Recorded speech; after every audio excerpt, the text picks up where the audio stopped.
What I was thinking was subconscious about playground bullies and imaginary monsters. I tried to stay with it, see what was so scary, but the strength of my attention, it was only temporary. Some say the source of the mind is illusionary, but I don't really know if that's true. This seemed real. I had to drop in the place where I could feel. Let the wounds that triggered these thoughts begin to heal. A fear emerged and I felt a peace surround me. That was the day when my higher calling found me. That was the day when my higher calling found me. Yeah, that was the day I knew what I had to be. So the longer the stare, the more to see. The fuller embrace, greater victory. Extending a hand to a shivering foe. Childhood worries masquerading as ghosts. Oh no, bringing the dark into the light, bringing the dreams to life. Oh, bringing the dark into the light, bringing the dreams to life. Yay, all of the fear come to be loved, come to be seen, not hide. Bringing the dark into the light, bringing the dreams to life. All these memories have been kept in me, and by seeing them I set them free. All these memories have been kept in me, and by loving them I set them free. And now I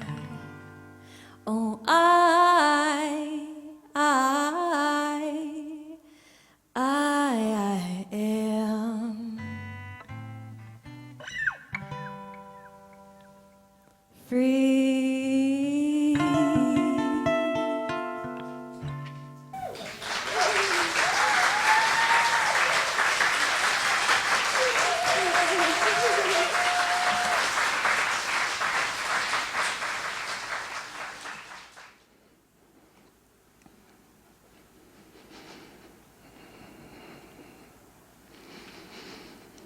And when you're ready, take one big deep breath.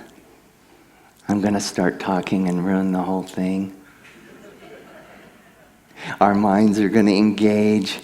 We're going to trigger things, and then we're going to get a whole different feeling of emotion, expectation.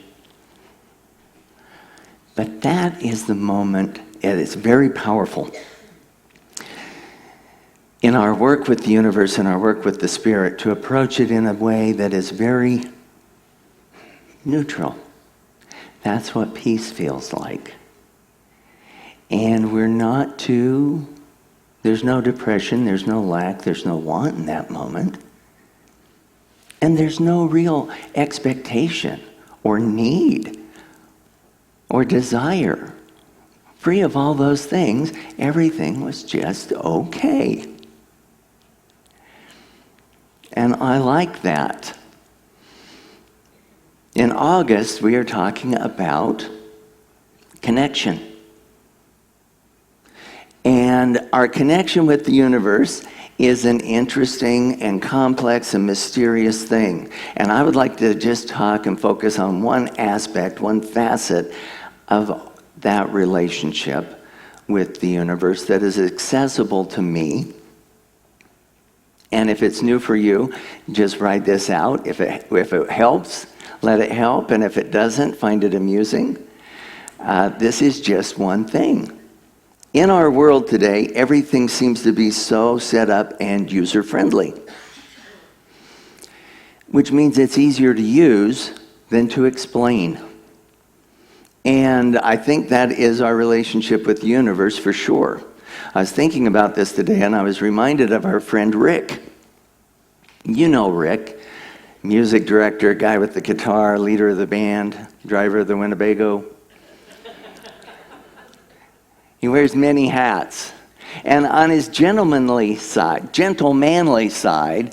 we know Rick as an artist and as a musician and as a spiritual guy with deep insight and wisdom. And those of you who know his rugged, manly side know that he's a bus driver and he's wearing a uniform and he's driving the big machines. That's what he'd tell you. I'm a bus driver. Rick is not a bus driver. Rick is a super bus driver. And I don't know if you've seen one of these things, but a super bus is when they take a bus, a normal functioning bus, and they cut the back end off of it. And then they put an accordion on it. And then they take another perfectly good bus and they chop the front off of that. And then they attach that to the other side of the accordion. I don't know how they ship these things because there's no trailer or rail car that will hold this whole thing. It's a mini train in itself. And I can only imagine, trying to keep that going down the road, negotiating that through traffic, whatever that is. And they got it and they put it together. And I just picture them like all around this thing saying, what is this? Whoa, that's a lot of bus. And everybody's standing around looking at the director, and she's looking at that, and she says, get me Rick Charette. Yeah. And Rick shows up as Rick, and he's like, hey. She says, Rick, I need you to drive this bus. And he's like, okay, whatever. Because he's one with his bus driving self. This is not a thing for Rick. Rick gets in and he drives this in Provo. And he does it because that's what he does. And he's connected with that and everything that's involved with that. And that's the feeling of connection in action. That's one of them. And it's that neutral feeling that goes into doing great things.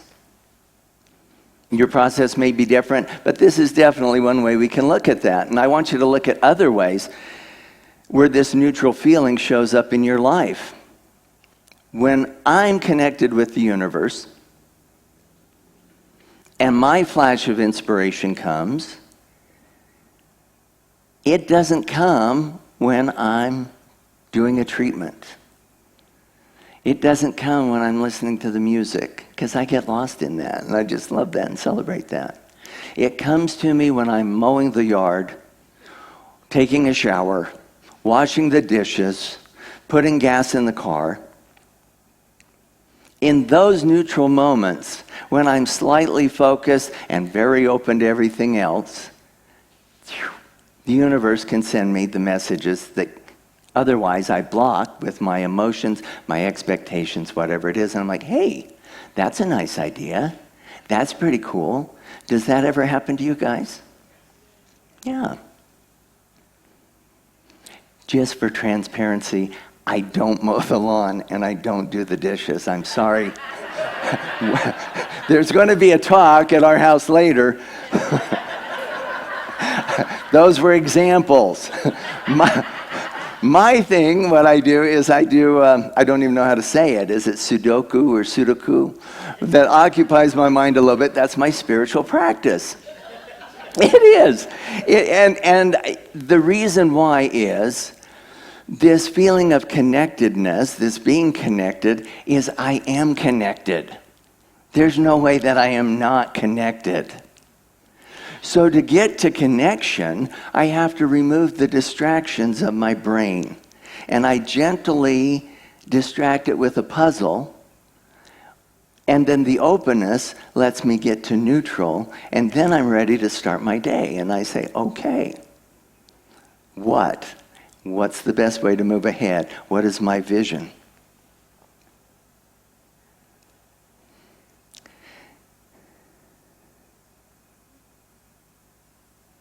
A little exercise in connection. And I'd like to ask you a question. It's a personal question. It's an anatomy question, so don't answer out loud. How does your chin feel right now? You're very aware of your chin, and you weren't just moments ago, but how does it feel? And I'm guessing it feels a lot like your ears, which are also tingling a little bit now just because I said ears. But your eyebrows, your forehead, and your cheeks, all the same thing. The feeling of being connected to your face was a feeling of neutrality, to the point that it was unrecognizable. That's you, that's who you are, and you accept that. There's no special feeling that goes with that. There's no special exercise that goes with feeling and becoming connected to your chin. You don't have to feel your ears to use them. I don't feel my teeth unless there's a problem with one of them. And that inflammation and that pain tells me that there's a problem, and right where that problem is. And so it gives me a new way to look at inflammation and pain, focusing back in on, hey, everything else is good, but we're having a little problem in this region right here. And let's take a look. And that's my easiest way back to wholeness. This is my block. Let's get back to that. When things are connected, they're no longer parts. A carburetor and a piston and a radiator, they're all parts. When we put them together, they're an engine. It's something totally different.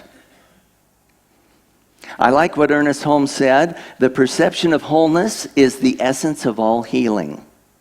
The perception, as he uses that term, means feeling the wholeness, feeling connected in and as the one. And that feeling is where we get confused a little bit, because I'm not sure it's really a feeling. It is a feeling, but it's that neutral feeling that I had previously not recognized a lot. I learned to recognize that, hey, neutral is a position. There's the forward gears, there's the reverse gears, and then there's like, here we are right now. All of those are valid when we're driving and operating our spirit. So working on the things that bring us to our understanding of ourselves and trying to eliminate the distraction is the key. And we've done a pretty good job with everything here today on that, except this thing right here. And I was hoping for years, I wanted to show you my blanket.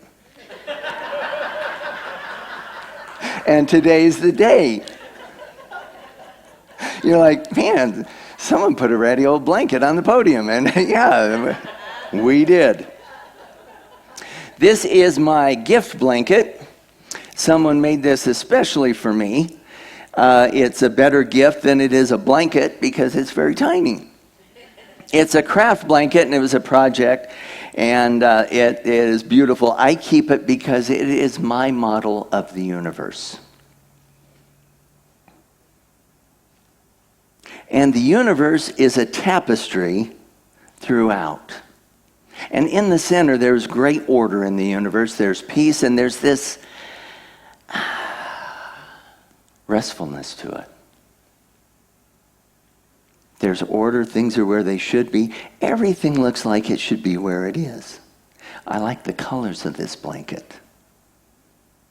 There's some white, and there's not so white, and there's like 8 grades of tan, and there's black, and there's red. And they all just run through, and they're part of the one. And we see it as one, and the one is beautiful. And then we got these things. And there's a word for this that I don't know. Fringe. Well, that's what I called it. I thought there was something else. And so the fringe is really annoying if you're trying to curl up and get warm. But it's the action part of the craft, making the blanket. So I honor that. But they're all cut in little tiny strips. And some of them have white, and some of them have no white, and some of them are red, and some of them are black. None of them look like this. But they're all this. Just they show up in unique, individualized expressions of the one true blanket. And so, the fringe is just hanging out. And it's mostly what it is, but it's attached right here is the part where it all comes together. And it's like, that is the connection. What does the fringe feel like and what does the blanket feel like? They feel the same. If you can feel both of them at once, they feel exactly the same. And they are the same. And the fringe has every right to see itself as part of the whole blanket. How could it be anything else? And that is the feeling of connection. How this connection expresses as we move through as individualized expression of the universe, and this feeling of the universe, and how we employ it in what we do and what we create. And so I'd like you to consider for a second the exercise of making a sandwich. And I know, I'm sorry. There's some anxiety already. And people are like, whoa, this is my experience. I wish I had a sandwich. A sandwich would be good. I've been where sandwiches have been made. I understand the concept. I've eaten sandwiches before. I have made sandwiches before. I could go make a sandwich. And it's like, well, okay, but there's got to be some planning if I'm going to go make a sandwich. And, there's several elements. It's a multi-layered project, and all those layers have to kind of come together at once. And there's some questions you got to ask about what kind of sandwich and what kind of bread and mayonnaise or Miracle Whip. That's a question. I think we should form a separate committee to work just on that. And come back to us later while we move ahead with these other things. And the more I think about it, and the more this comes into my mind, all the elements that have to come together, and I get really worried of, can I make a sandwich? And then it goes crazy. And the self-doubt turns into,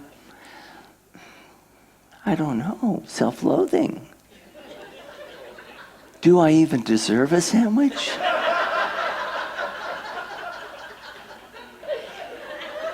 If I was whole and complete and one with the one, I wouldn't even want a sandwich. What do I even need a sandwich for? And Wendy calls me and she says, hey, Curt, and so I go in, she's in the kitchen, and I'm walking in, I'm thinking this will be good, because I can do some research and get some clarity, and we can discuss the sandwich project a little bit. And oh man, she's behind the counter, and it's bread and pickles and everything all over the place. And I'm like, Wendy, what are you doing? And she said, I'm making a sandwich. Because she's in sandwich making connection. I'm like, you can't just make a sandwich. And she's like, yeah, I can. Watch me. And I'm like, what's all this stuff? Doesn't that make it confusing? If we got rid of some of this stuff, wouldn't it be easier? And she's like, no, those are your options. Those are your choices. Tell me what you want. I'll put it together. I'll make you a sandwich. So this feeling of being connected isn't a physical feeling. It's not even an emotional feeling that runs through the body. It's that feeling of confidence. What do we feel like when we feel confident? We don't feel anything. We don't have any anxiety when we make a sandwich because we're making a sandwich.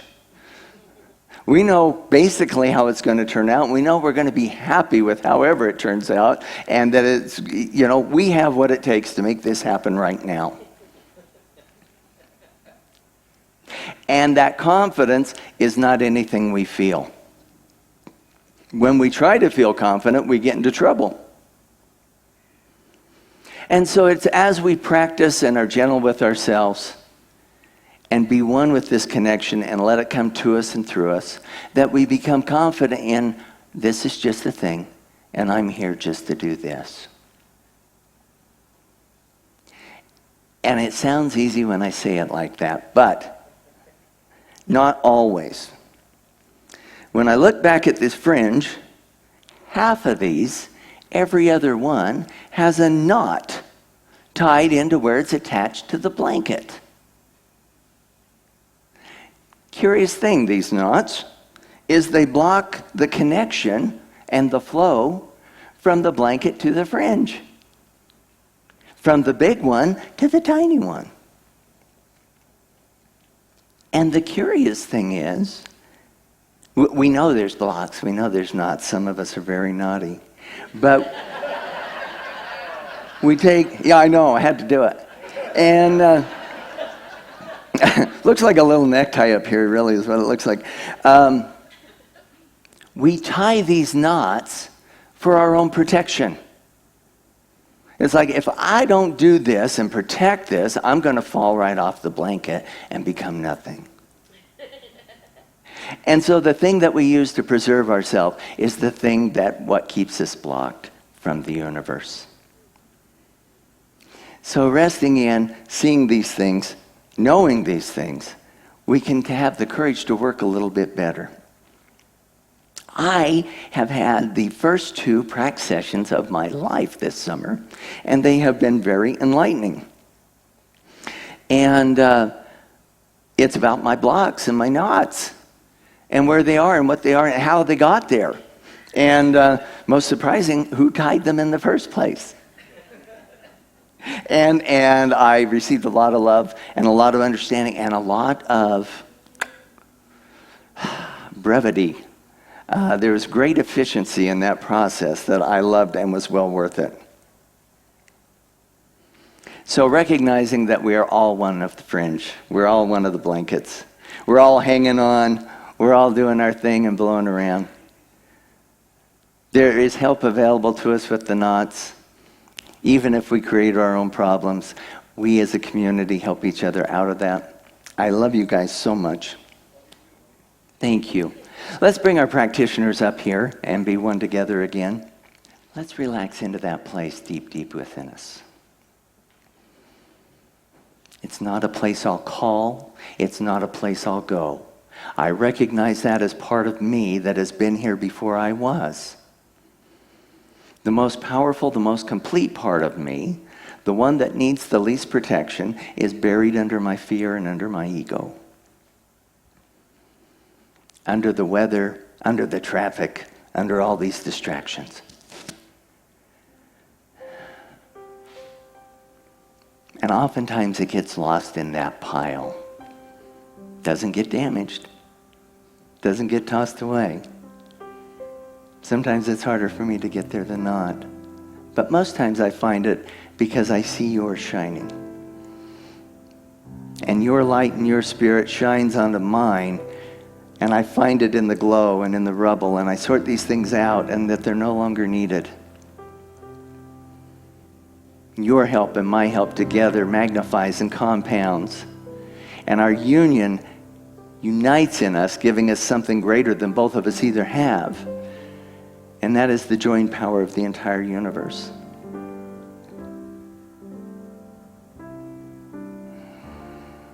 Resting into this moment, I invite you to come forward if you're ready.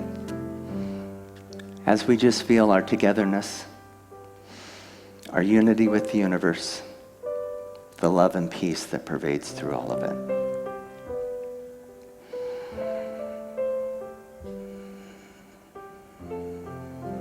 And as these individual prayers conclude, I rest in a knowing of the truth, and what I know for myself, I know for all of us. I know for you, and in part because of you. That the connection that is in me is me. That I always am. Wherever I am, that is. And any guidance, direction, love, support, help, or assistance I need is available when and where I need that. I'm so thankful for my community. I'm so thankful for my teachers. I'm so thankful for my friends who are teachers. I'm so thankful for those who are not my friends and insist on teaching me too. open to all that is given to me by the universe and using it for my every good thing. I give thanks and express joy. And together we say, and so it is.